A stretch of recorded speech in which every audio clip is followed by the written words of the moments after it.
Broncos season, I think at this point is what it is. Maybe they can turn it around somehow, but they've tried all of the things. They tried a new play caller yesterday. I don't know, but it's not looking great. He on a struggle bus. This might be a little bit of a bold take, probably the hottest take I've ever had on this YouTube channel. The Denver Broncos season appears to be officially over. There's actually no way, shape, or form that they could salvage this season at this point. It's not that bold of a take. So it's time for us to discuss the elephant in the room. Where do they go from here? What do they do? They're in a very bad situation. It's time we discuss. Before we get to the content, make sure you drop a like, subscribe, and turn on our notifications to help the channel grow. I'm currently on vacation in Dubai, Turkey, and Israel. No, not all simultaneously. So if you want to keep in touch with my travels, make sure you follow me on Instagram and Twitter. Now that we get all that out of the way, break!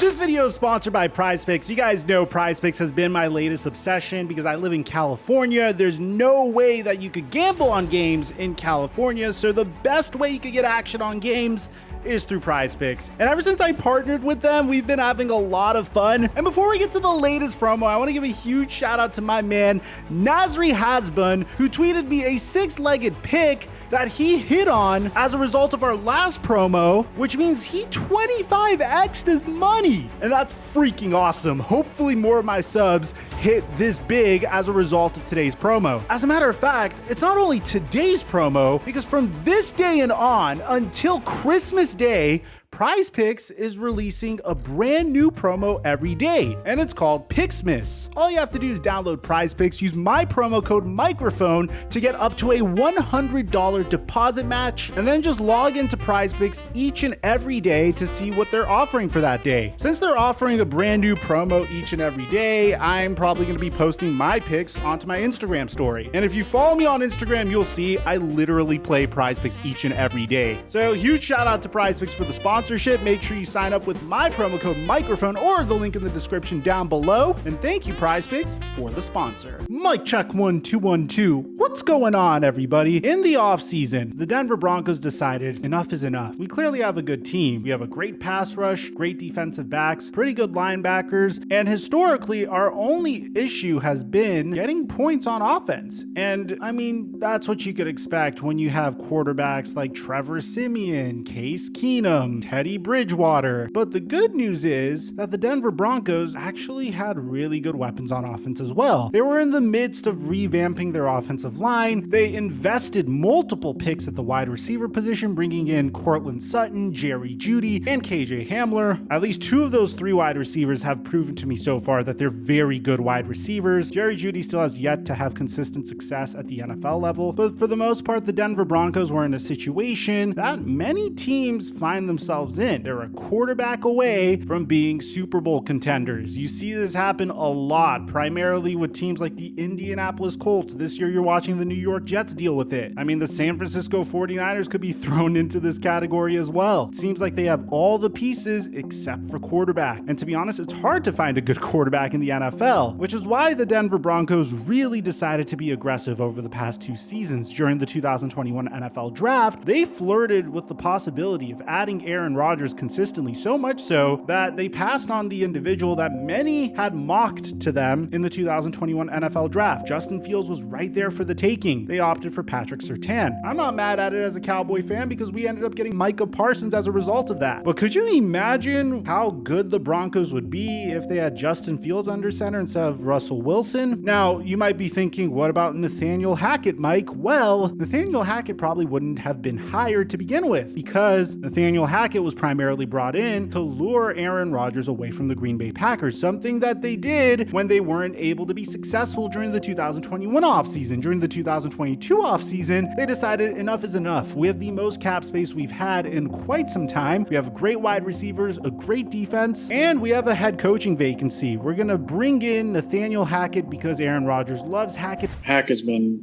a really important part of our culture change and a part of our success on offense. I love him.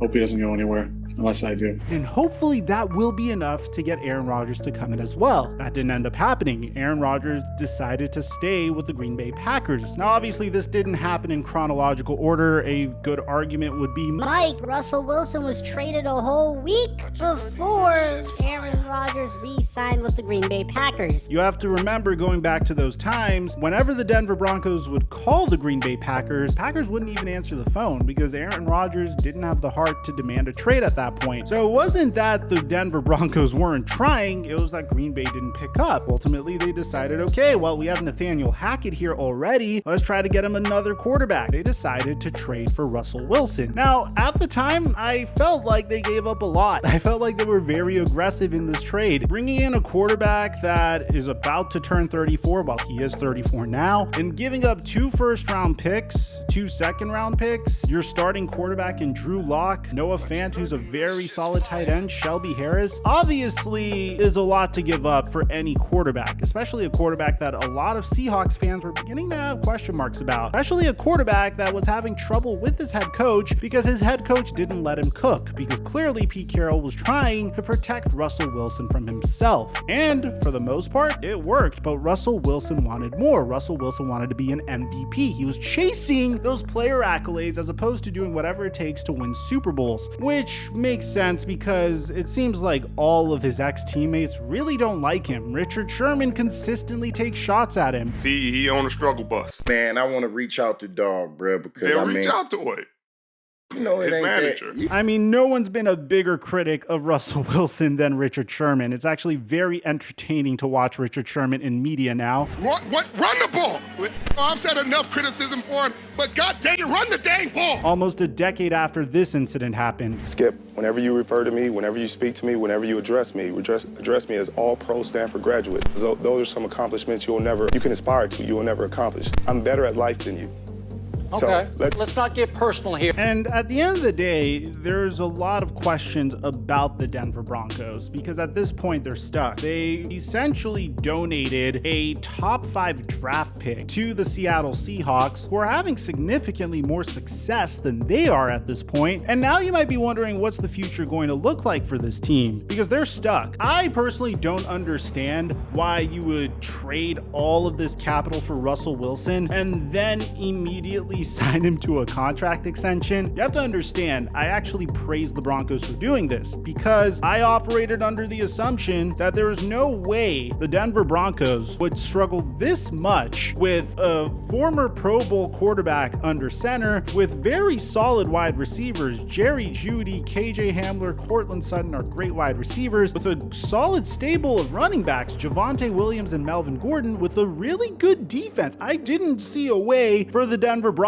to fail this year. I actually thought there was a chance they'd win their division. I know it's funny now, but you have to understand, on paper, they had all the pieces. And I assumed that Russell Wilson was going to be worth the price. But if this is any indicator to let your quarterback play out the final season of his contract before extending him, man, this would be the indicator, because this trade is already looking historically bad for the Denver Broncos. I mean, to give you an idea of how bad Russell Wilson has been, the man has only completed 60% of his throws, has thrown 11 touchdowns for 6 interceptions, and has only thrown for 2,800 passing yards so far this year. Now, to give you an idea, his previous low was ironically his final season as a Seattle Seahawk, but the year before he looked prolific as hell, throwing for 40 touchdowns and 30 interceptions and a 69% completion percentage. And I guess that's when it all went to his head. So what do the Denver Broncos do now? How do they fix this? They are already committed to Russell Wilson until he's 40 years old. You can't cut the guy because the cap hit would be insane. You don't have any draft picks anyway, so what's the point in tanking? You've hitched your entire team to the Russell Wilson wagon for the next few years. Well, there's only one decision that could save the Denver Broncos, and that has to do with their coaching. Nathaniel Hackett hasn't had the greatest debut as a rookie head coach. And to be honest, although Russell Wilson has missed read after read after read this year, reads that honestly you should be able to make when you're a rookie QB. Nathaniel Hackett's game management hasn't done the Denver Broncos any favors either. And what's really crazy is lost in this narrative that the Denver Broncos stink is the fact that the Denver Broncos have one of the best defenses in the entire NFL. So the very first step would probably be firing Nathaniel Hackett. Now, let me know in the comment section if you think that's warranted or not. It doesn't matter if it's warranted or not. There's nothing else you could do. So far, Nathaniel Hackett and Russell Wilson haven't been working together. And it doesn't seem like there's any glimmer of hope for this to work out whatsoever. There's zero potential here. I mean, don't get me wrong, Russell Wilson had one of his best games as a Denver Bronco versus the Kansas City Chiefs during week 14 when he threw 3 touchdowns and only 1 interception and added 57 rushing yards on the ground as well. But at this point, if you're already committed to Russell Wilson, if your team is capped out, you can't make a change at the quarterback position, you're committed to him. All you could do is make a change at the head coaching position and hope you could find someone that could really bring out the best out of the former 9-time Pro Bowler. It's just bizarre to me, man. The more I think about it, like, you don't really realize this because obviously one player has played in the NFL for 3 years longer than the other, but Russell Wilson is as old as Matthew Stafford is. So at the end of the day, Denver Broncos don't really have a choice. It's not like you could improve significantly in the NFL draft. Fortunately for them, they made the Bradley Chubb trade, so they got some assets back. But right now, Russell Wilson is the second highest paid QB in the entire NFL. The highest paid QB in the entire NFL isn't necessarily having a phenomenal season either, Aaron Rodgers. It's almost as if these quarterbacks play really freaking well until they get the bag, and then they lose all motivation to be great. That's not a fair thing to say, but you have to admit it is a bit of a trend. Highest paid QB in the NFL is Aaron Rodgers. Then it's Russell Wilson. Kyler Murray didn't have his best season. He's number 3. Then you have Deshaun Watson at number 4. Patrick Mahomes is still in the MVP conversation here. So is Josh Allen. So the Denver Broncos are stuck. And I don't necessarily know if there's a lesson you could take away from here, because at the end of the day, if Russell Wilson came out here and balled out, then you probably would have had to extend him and sign him to a market-beating contract. But the thing is, up until this point, he is still the second highest paid quarterback in the entire NFL. That's going to handicap you moving on when you have to retain other very good players on your team. You already saw the Denver Broncos trade Bradley Chubb because of it. But what's going to happen when players like Patrick Surtain needs a contract extension, for instance? So who do I think the Denver Broncos should try to target? I would say my top candidate for this position would be Frank Reich. I think the Denver Broncos are fine defensively. A lot of people would suggest Dan Quinn, but Dan Quinn is a defense specialist. I don't think they need any more help on defense. I think they need a coach that could really bring the best out of their QB. The problem with Frank Reich throughout his career is year after year after year, he had to cycle through quarterbacks. Now, I know this might be a little bold, but I think out of all the quarterbacks that Frank Reich would ever have worked with, save for Andrew Luck, Russell Wilson would be one of his best QBs yet. And at the very minimum, even if it doesn't work out during year 1 with Frank Reich and Russell Wilson, at the very minimum, the fact that Frank Reich will have consistency with Russell Wilson might pay off. We still have yet to witness Frank Reich with a quarterback that has played for him more than 1 season. Let me know in the comment section down below what you guys think about all this, man. The situation's a huge mess. Aside from that, I'm your boy Mike. I'm dropping our mic until our next upload.